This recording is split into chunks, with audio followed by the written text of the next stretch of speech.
Ladies and gentlemen, boys and girls, children of all ages, welcome back to the best podcast on planet Earth. I don't know, you've heard it once or twice. It's called Pure Finesse with Oh the yeah. and mother effas of Jay Murchison and Malcolm Govius. The summer glow up is real. No, I can see it with you. I can see it through your window.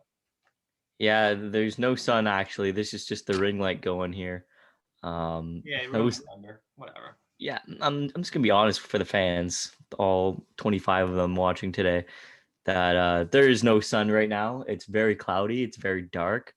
It was a very miserable weekend for me because I was concerned about Carey Price being selected by the Seattle Kraken perhaps this coming week, but did not want to see that happen, and I don't think it will happen. But obviously, other people have something else to say about that. I know you were saying otherwise. I would have loved to see Carey Price leave the Atlantic Division, Montreal Canadiens. Go back, you know, Seattle, pretty close to BC, where Mr. Carey Price happens to call home. Yeah. So I don't know why. I mean, why would you want to waive your no trade, right, Malcolm? Why would you want to do that? Why? Hmm? And yeah, and his wife is from Seattle. He played in Tri City and juniors. It, And it Lane, all please. it all made sense. It all did make sense. I would But love to know. But what we would like to know as well is that we've crafted our own expansion draft teams. Not to say that we should be future GMs, but we should. our phones are always open. So I mean, if anyone wants to call us up, leave us an advice job, we wouldn't be opposed to that. But for all 30 teams, because Vegas is excluded Yeah. from the expansion draft for whatever reason, we don't know. But expansion draft rules as such is that you must pick one player per team, stay under the $81.5 million salary cap, pick a total of 14 forwards, 9 defensemen, and 3 goaltenders. And without further ado, let's start off with the first team, alphabetically speaking. And that Yep. first off is the Anaheim Ducks. A lot of big names exposed, a lot of veterans, one of them being Ryan Getzlav, if you want to Yep. classify Adam Henrique into that discussion as well. Where do we go from here first? Well, I think right off the bat is I don't know if the Kraken are going to really want to pick up a lot of UFAs, pending UFAs, who these players may not want to go to Seattle, may not be at the top destination list on their free agency list. So I think Seattle would benefit from picking people who are under contract where they'd still have to be on the team. And one of those players on Anaheim is Adam Henrique, like you just said. I think he'd make a great fit for one of the top center roles on the team. I think his salary is just under 6 million at $5.8 million.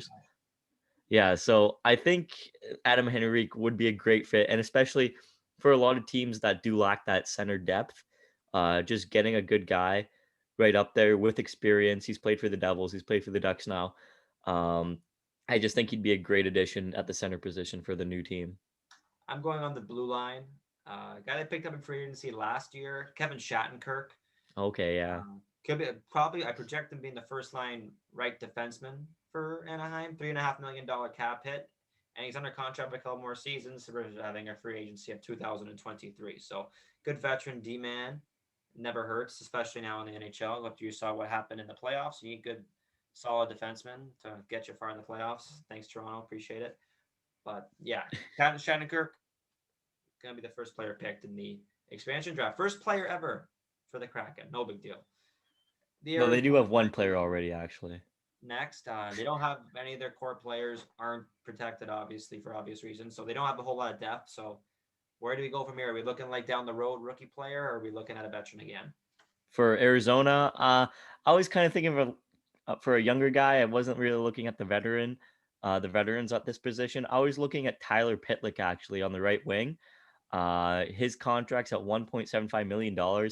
I think just getting some young, just watching hockey, just watching some games, and Pitlick's been in those games. I hear his name on the ice, like the commentator saying it. I think he's a guy that's all over the ice. He's the guy that any team would actually benefit from having on their team because I think he's a Really pretty think fat. he's in your starting 12 for forwards? He's Please. not. No, Oh, he's not. He's not in my starting 12. But like then again, you don't know who's really going to flourish and who you give that opportunity to. For me, like obviously right now, I made my little starting lineup based off all my picks. He doesn't crack it, but who knows? He might crack that lineup at some point if they do pick him. So I think Tyler Pitlick would be a Well, pick for I them. have the same player too, Tyler Pitlick. I That's I mean, oh, you thought so. Right, right, right. So yeah, like if they don't want to re-sign any of these guys that you take in the expansion draft, because he will be under contract for the upcoming season. yep. He's an unrestricted free agent after this following season. So if they don't want to re-sign a couple of guys that we have projected here to make the starting 12 for forwards, he could slide in there, right? Yeah, he had a good season with Edmonton, but I mean, who doesn't have a good season with Edmonton when you play beside McDavid and Draisaitl? Yeah. So I mean, hey, maybe we'll see what happens next with Tyler Pitlick if he goes to Seattle. Boston Bruins up next. Well, again, veteran players again, but they are expiring contracts. Tuukka Rask was a name that cracked the Yeah. Surprisingly. protective list per se, but I think it's pretty obvious that he's going to be retiring if he goes anywhere except for Boston. So where do we go? Yeah, again, I think I'm going to go with a young guy here, maybe kind of a little homer pick because this guy used to play for the Ottawa Senators, but it is Curtis Lazar at the center position. He's under $1 million, so $800,000 contract. I think he's made obviously, he didn't really pan out the way he was supposed to or everyone expected to in Ottawa. Kind of bounced around the league a little bit, ended up in Boston. He played a minor role in Boston there. They didn't have a huge cup or a huge playoff run or anything like that. But I think he's a good player. I think he's a big body too, one of the bigger bodies for a forward. So I think he'd be a great pickup for the Kraken and another good center position. I think they need depth at the center position. So I would have him at fourth line as a center if I were the Kraken. I'm looking D again too. I love Boston's defensemen as much as I hate to say it. They They're are good. all really, really good. I'm looking at Connor Clifton to be Okay. third line D pairing. $1 million cap hit, expiring contract at the end of the 2023 season. So nice depth player. Doesn't make much mistakes. Stay on defenseman. I like him a lot. Very, very good pick in my mind, but all of them are good in my mind for obvious reasons. Buffalo Sabres up next. The biggest eyesore, I would say, on this unprotected list is the one of Jeff Skinner at $9 million cap hit. I mean, do they even consider? I don't think they take a look at that at all. Because everyone knows how bad that contract's been for the Buffalo Sabres so far. Jeff Skinner just not living up to that $9 million. Here this time I'm actually going defense for my first defensive pick. This guy, I don't know if he was also picked by Vegas back in the day, or if he just somehow wound up there in a minor trade or something. But it is Colin Miller. Um, and his contract's at $3.875 million. I think he'd be good for the Kraken, a good defensive. No, I would have him in the top six for sure. Maybe even at that on that first pairing for the Kraken. So I think he's been good defensively. Obviously, Buffalo hasn't been a great team in general. So to get one, I think if you're a Buffalo Sabre, you might be actually happy to get picked by the Seattle Kraken. Yeah, So no, that, any player might be happy if you're on the Buffalo Sabres right yeah, now. you're not wrong. I'm looking at the center position. The guy who played for Winnipeg 2 seasons ago when they made their playoff push, Cody Eakin. Okay. $2.25 million cap hit, expiring contract at the end of next season. So hey, if Seattle's not doing what they think they're gonna do, good expiring contract, get some assets for them. That was Vegas's MO. They wanted to get as much expiring contracts as they can, and they only ended up making the Cup final. So what do I know? What do we Not know? a big deal. Yeah, I know exactly. First Canadian team on the block, the Calgary Flames. Two huge veterans being exposed in the draft, one being Milan Lucic and the other being their captain, Yeah. Mark Giordano. And this is where I was kind of debating, do they take the old guy Mark Giordano, who's actually been good, even as he's aged these past few seasons. But I think they go off the board here, out of the thinking outside the box, picking the first goalie, and that's Louis Domingue. I think the same thing that they're planning to do with a Florida Panthers goalie is select and sign Louis Domingue.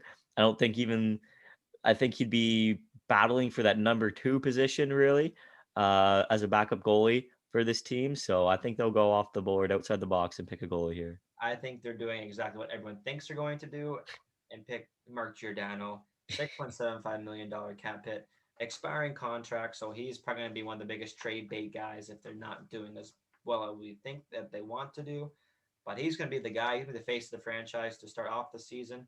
Even though he's 38 years old, he's not going to be there for much time. But I think If they're going to try to do something, I think it's a good pickup to have. And if you're going to take on some salary, you might as well do it on an expiring contract. It's the most smartest thing in the world to do. Could be the first captain ever. Why not? Maybe not. Probably not. Carolina Hurricanes up next. Malcolm's always big on the positivity side of things.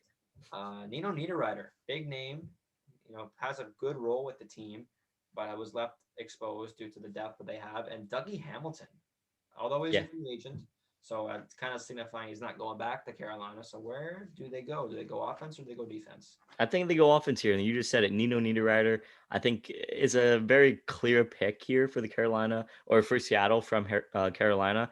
His contract's just at 5.25 million. It's not super expensive. I think he'd be a good first line left winger for the team. So I think when you have talent like that on the team, he was good with Minnesota too, and they traded him to Carolina. And like you said, Carolina just has that depth right now where they couldn't protect him. So I think it's one of those players where you have to go and actually pick him. Not wrong, not wrong at all. I look at the defensive side of the thing, the defensive side of the puck.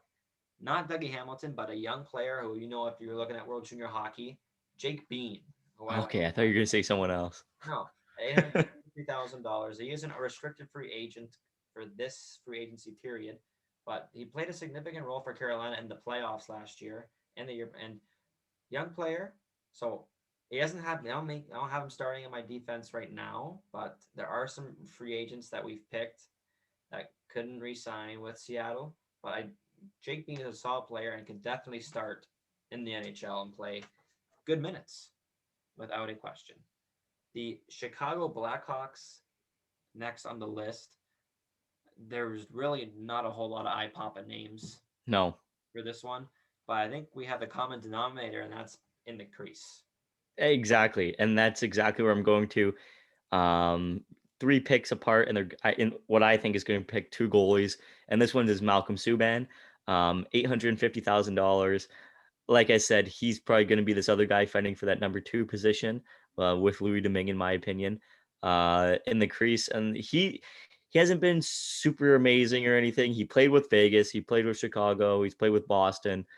He hasn't. A lot of people anticipated for him to be that number one guy at some point, but he just hasn't lived up to it yet. Maybe with the Kraken, he gets that chance and he's able to do it. But I think Chicago, like you said, with all the lackluster names that are available here, I think they just have to go with Malcolm Subban. Yeah, I 100% agree with you. There won't be much of these agreements, let me tell you, but Malcolm Subban is one of them. Yeah. Maybe he'll find some more luck like he did in Vegas, being picked in the expansion draft and absolutely lit it up once Marc-Andre Fleury got hurt. Yeah. But hey, I mean, maybe this will be a good V-strong life for Malcolm Subban and maybe have another cup run, try to get a chance for another ring.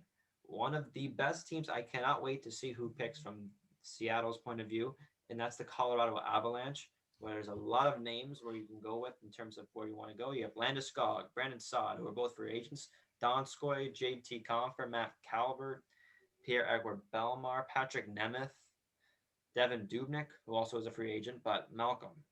A lot of high-profile names. Exactly. And you just named him not the goalie, but the last guy you said there, Patrick Nemeth. I think they're going to sign, or they will sign, right? Select and sign because he's going to be a UFA.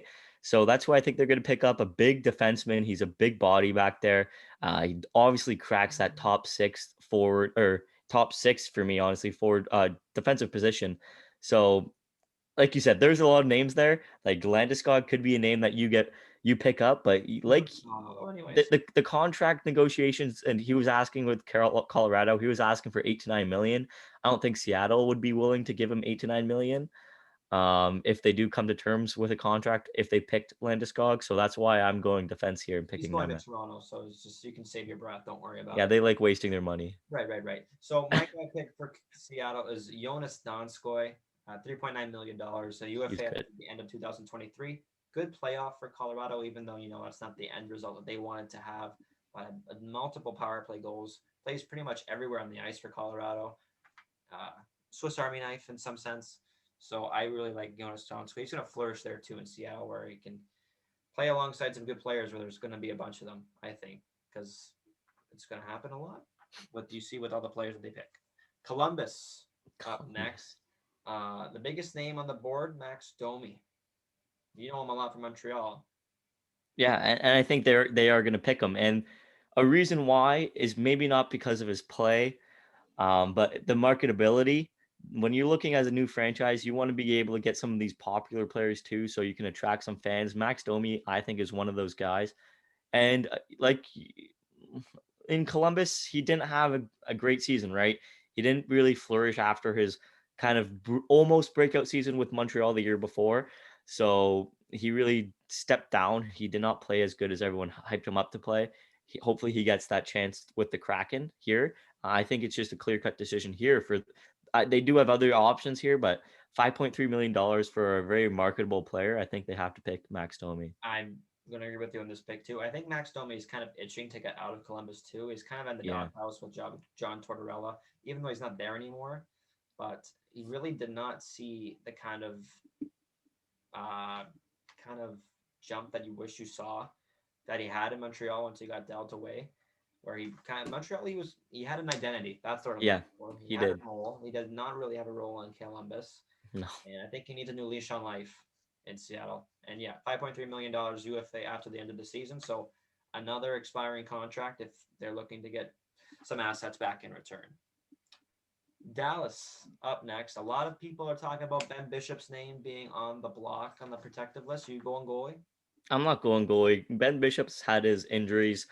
You're seeing it now with a lot of other players in the league getting injured, and maybe Seattle's staying away from them. I don't think they're going to go goalie here. I think they're actually going to go defense here. This guy wouldn't crack my top six defense though, even, but it's Julius Honka. I think they'll pick up Honka. He's an RFA, so they'll have to make something work with him. But I don't know. There wasn't a whole lot for me to really go off here. They could have maybe went after a good UFA like Jamie Alexiak or Andrew Cogliano or something like that. But I just went defense here, and I think they'd pick up Honka. Well, you mentioned his name, and that's the guy from the six, Jamie Alexiak, 6'7" defenseman. He is, I think now. Well, I guess Char's still in the league, but once he leaves, Jamie Alexiak's going to Biggest start guy. playing in the NHL. But you said that, yeah, he is a UFA. So I mean, whether the Kraken want to bring him back or not, I think this is really the only option they have in terms of like quality players. In return, is to get Jamie Alexiak from Dallas.